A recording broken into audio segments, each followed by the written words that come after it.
Alright, so I quite often get asked how to do good sketches when you're a designer or an engineer or industrial designer. And I should probably just say straight away, I'm not in any way a virtuoso sketcher or any of that sort. But I have had the pleasure of working alongside some absolutely incredible sketchers and visual artists through Dyson, Lego, IDEO, all these sorts of places. And I've definitely picked up a few recommendations that have helped me a lot. So I thought I'd try and share them.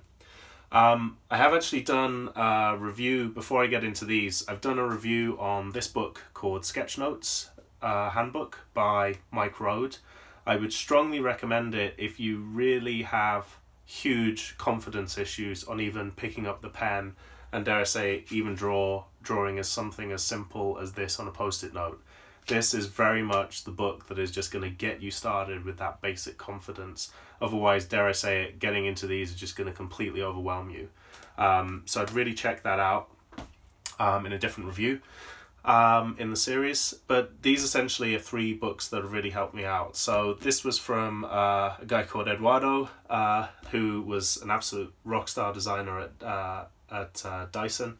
And what it is essentially a bit of a sort of small course on how to sketch. And so I'll come back to that in a minute, but really I think it's kind of a should we say a structured course of this, which is kind of the legendary go-to by Dick Powell of Seymour and Powell Design Agency fame. So this book is pretty much like, I feel slightly take it the right way, that this book is so omnipresent that you can pick it up for £1 in Salvation Army. And so that's how much influence this book has had, that it just exists everywhere. And it kind of just tells you everything you need to know. It goes through all the essentials, and I think the only thing that I would maybe say, as with everything that dates, but the fact that it still cuts the mustard even many, many years later after it was published, still says a lot. But I think the key thing is it goes through the essentials, and even though it gets into a lot of things like airbrushing and this style, which arguably is a little bit, should we say, less contemporary, the point is all the intelligence and the thinking that goes into making strong visuals and graphics is completely relevant. It does not date, it does not change. So I still think it's worth a read, and you certainly can't complain if you pick it up secondhand for £1. It's the best £1 you'll ever spend. So of course it goes through the basics of like how to sketch 3D forms, understanding geometry. Might sound, oh, it's obvious, I did that at school at GCSE or whatever. A lot of people don't seem to have internalized it, myself included, so it really helps to have a refresher. I think even understanding how markers and colors build and layer on top of each other, I think even if you don't go to this level of detail, it'll still be a really powerful understanding of how to use color effectively. And I think even though this, it's very easy to sort of poke fun and say, oh, no one uses airbrushes or whatever anymore. All this sort of high rendering detail is very different. People use a lot of CAD software, but the point is, I wouldn't be snobby about that, because when you look at things like this, the information layout and how they've structured the images with the text to make it clear and understandable what the discussion point is.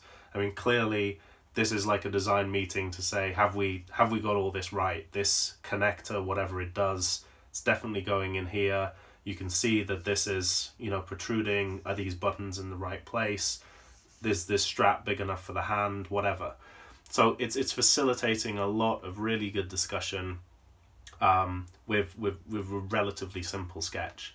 And so I think that's quite powerful, and it takes you on this journey to get more and more into the detail. Similarly, I think even though most students today aren't going to be breaking out the pastels and the hairspray and all this sort of stuff, I think the point still remains of that when you look at images like this, they're trying to create not just an accurate representation of what looks like a sort of cross-country bike, but to also give it the emotional correct response. So there's all this sprayed paint, and even though it isn't brown like mud, it's sort of reds and blues by the looks of it. And it's trying to give that emotional quality and sense when people look at it.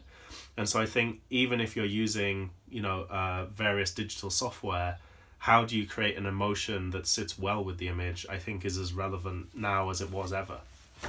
So, the classic aside, I think this one is great. So this is Rapid Viz by Kurt Hanks and Larry Belliston. And again, it goes through the basics, but you can see there's definitely a sort of less pristine look to it. It's a little bit more, get to the point, what's the minimum you can get away with. And I think that's perfectly legitimate for someone. It's a bit of a running joke in design that there's always jokes about, we draw a lot of arrows and boxes. You do. The joke exists there for a reason. Showing how information flows across the page is probably one of the most useful things you can do in a sketch.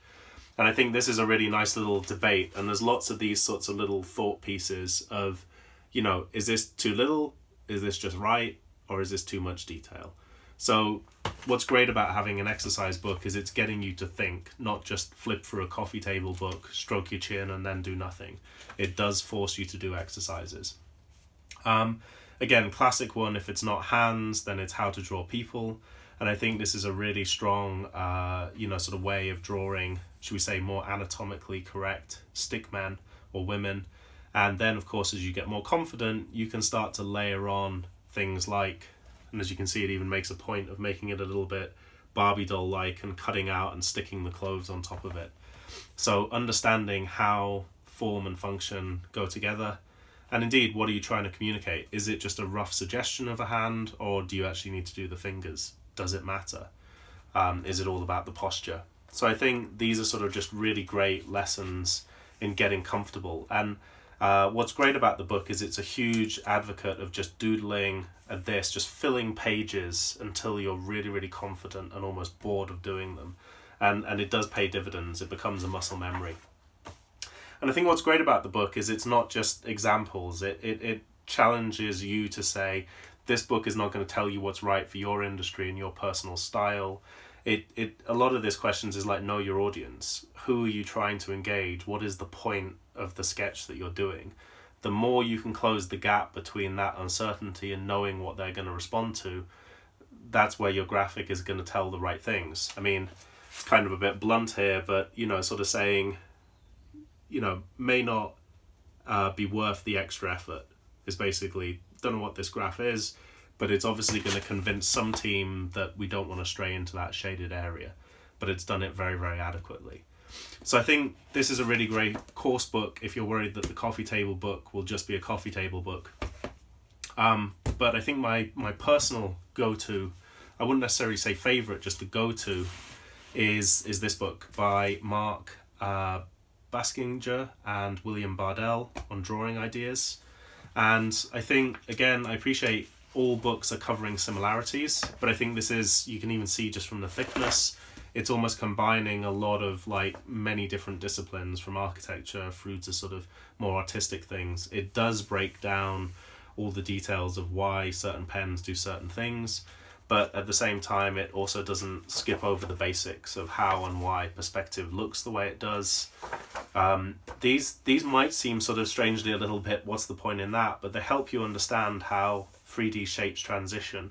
And if you can understand how a curved form operates in, say, just bending a sort of a 2D curve, if you like a piece of paper, then actually by the time you get into compound curves, which have almost got 3D, so not like a piece of paper, more like a sort of, a light bulb or something like this, a sphere, then it's going to be easier for you to draw those things by understanding these little grid references and how things come together.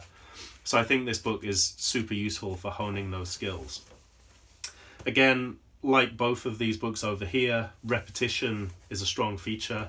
And I genuinely remember doing this in spec design when I was in California, and one of the absolute rock star designers just having pages of ellipses. And this was a guy who could sketch phenomenally well, and he was still doing this on a daily basis when he was just a bit bored or in the middle of a meeting or something like that, and he was just thinking through ideas. So, it really is true. When you see great sketchers and graphic artists, they are always just continually doing stuff with pens or pencils. So I think as well, it just that there is no stickman or figurative form, but again, just talking through how to communicate basic action. And I think one of the best learnings from a lot of these books is not about trying to create artistry or real life looking things. It's about to show what the gesture is and what is it that people are doing. It doesn't matter about the subtlety of whether that is digging or that's standing and waiting. It's that it's obvious.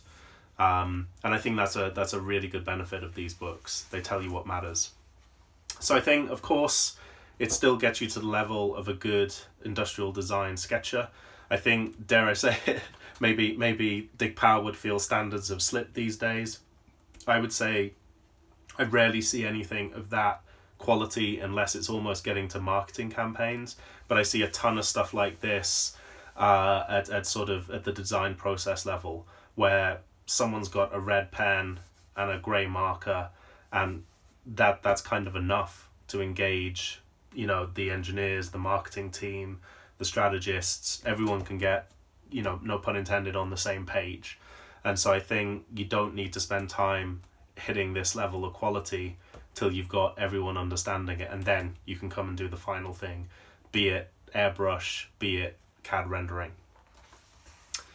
So again, I think what's really sort of reassuring is that, again, my reference about this book, it's kind of nice that it's coming full circle and saying at the end of the day, none of this matters if you don't lay out the information effectively.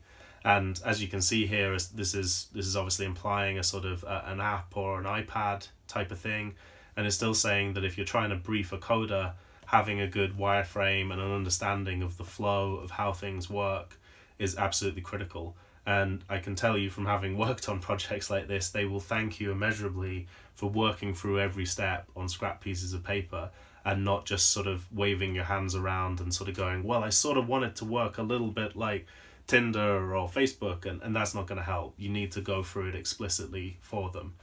And again, nothing particularly complicated. Looks like pencil, crayon, 2 colors, and some pen.